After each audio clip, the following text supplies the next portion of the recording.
This video is part 2 of the overall video on assessment methods used for TMDL analysis. In part 1 covered the category 1 methods. Part 2 I'll cover a portion of category 2 methods, and there will be a third video that will finish up the category 2 methods. So this one has to do with watershed modeling methodology, and for this I'll start off with the definition of a model, and here it's in the context of environmental systems. So a model is a representation of a system through the use of mathematical equations or relationships.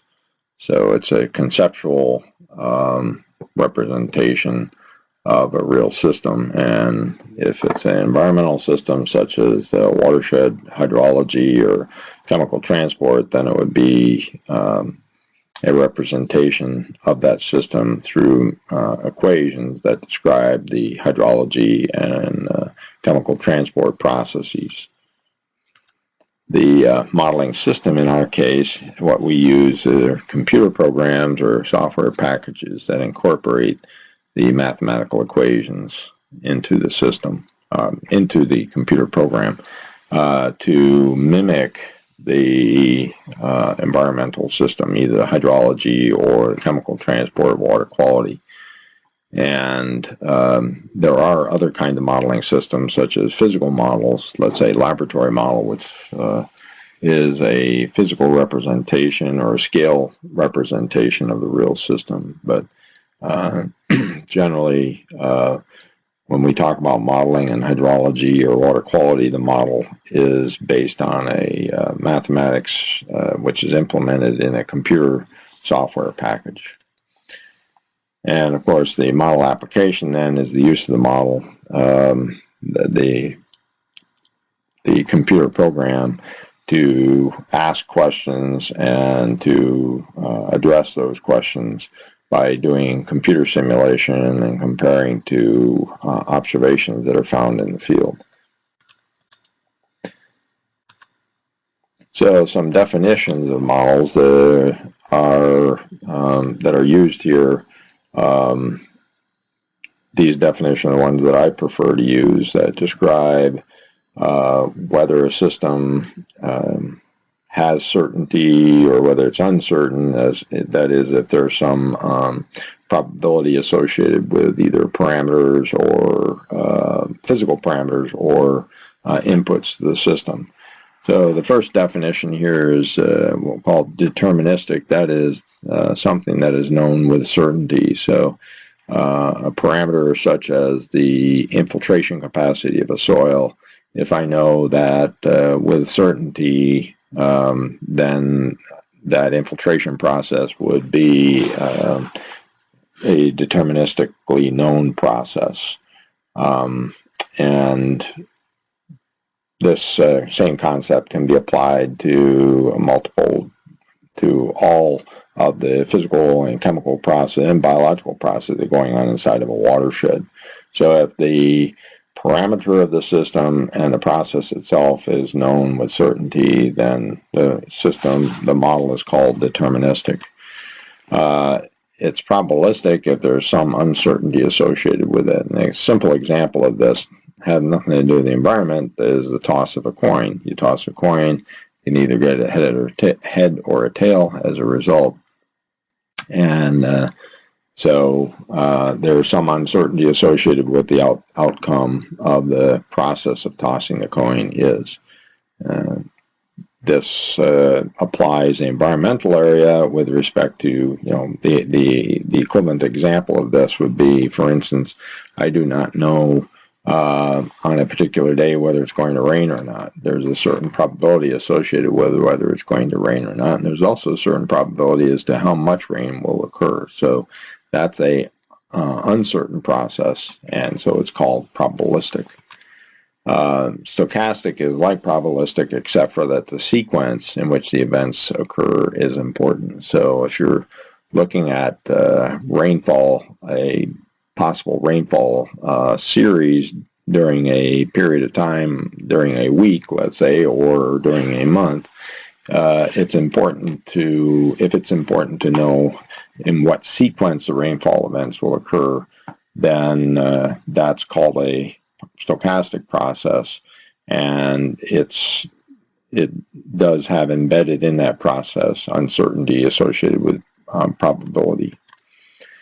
Then there's two ways to describe the actual characteristics of the model itself, and these are mechanistic is the first type of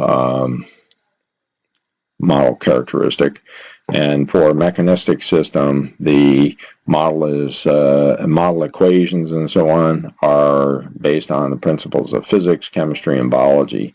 And so it's also referred, you can call it mechanistic, but it's also sometimes referred to as being physically based. An example of this is Navier-Stokes equations, which are used in fluid mechanics to describe flow processes. And these are often called white box models because in a way you can look through the walls of the box and be able to see what's going on inside of it. You have an input going into the box, you have an output coming from the box, and you can see what the process is. That's what's going on inside. Empirical models are models that are based on observation. For example, regression equations. I give the example of the simple model, which is basically regression equations that relate input to output, but we don't really know what the process is that's going on inside the box that converts the input to the output. And this is what are called, also often referred to as black box models. So we can combine this characteristic of the model with the characteristics of the inputs and of the parameters of the model. And this is a classification which was given by Clark in 1967. We can have what are called a physically based model, which has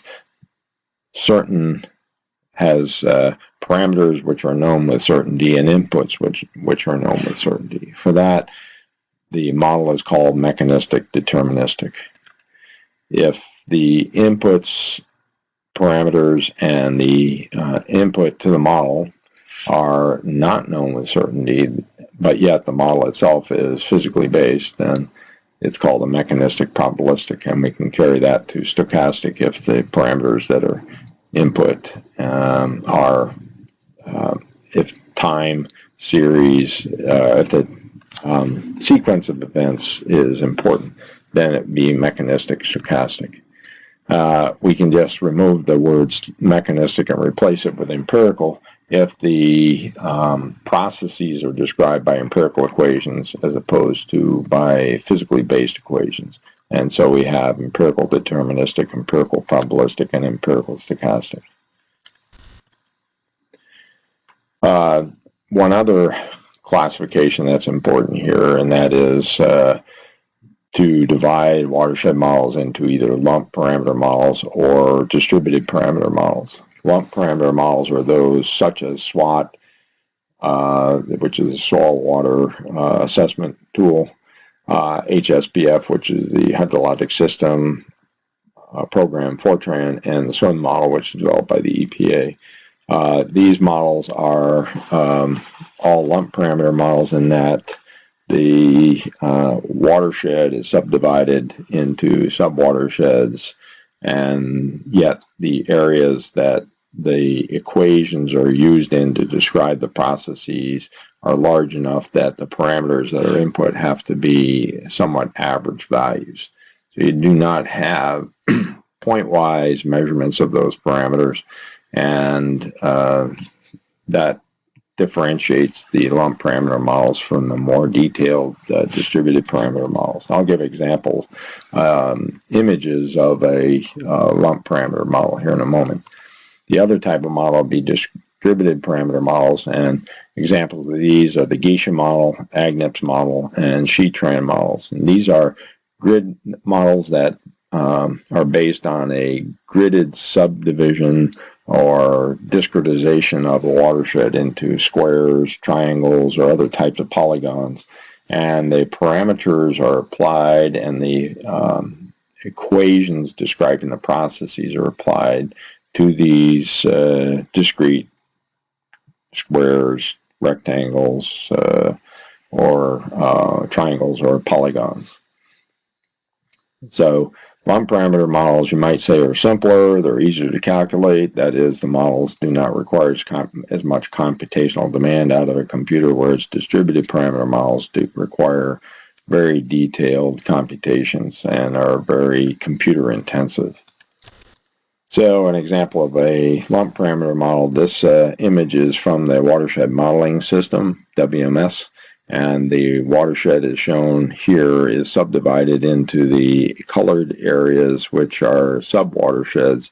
Each one of those sub-watersheds has a stream channel associated with it.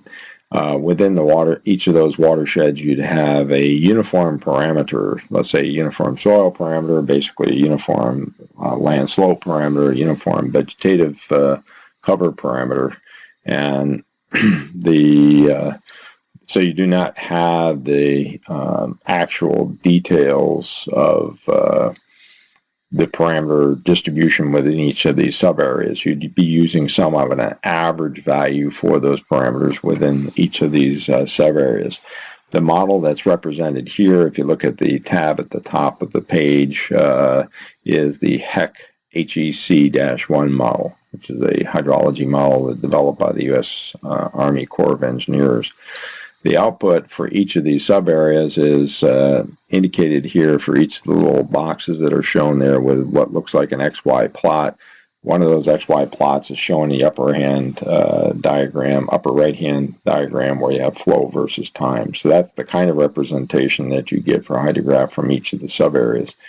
And then you'd have one of those hydrographs for each of the sub-areas, and that flow for each of the sub-areas is then routed to the outlet of the watershed. And if you look in the lower right-hand side of the page of the image, you'll see a network representation of what you see in the watershed representation on the left-hand side, where you have all these connections between the individual sub-watersheds. And the blue arrows indicate the pathway that water takes in going from one sub-area to the next, and the channel that then carries the water to the outlet, providing then in the very bottom the hydrograph that looks like it's in a red color at that last cell. In contrast to that is a distributed parameter model like this, which is a representation for the Geisha model, where the watershed is divided into square elements.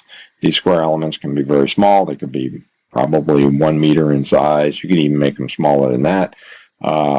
Maybe 200 meters on a side if you wanted to make it a very coarse representation of the watershed. The parameters such as soil hydraulic connectivity, land cover, all that would be represented in each of these squares. So you can see that you can have a very detailed representation of a watershed in this case. Within each of the grid cells, and the processes of evaporation, infiltration, overland flow, soil erosion, all is calculated using physically based equations. And the hydrologic process then, let's say, for instance, overland flow is carried from one grid cell to the next until it reaches the watershed outlet. What's illustrated here is the depth of flow over the land surface, and you can see, of course, it's concentrated in the areas of the channel. The scale for the depth of flow is in the upper left-hand side of the diagram.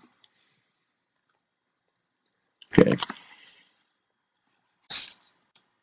All right, so we're going to stop here, and I'll carry on again with the next part 3 of this. I'll cover the remaining portion of this description about assessment methods.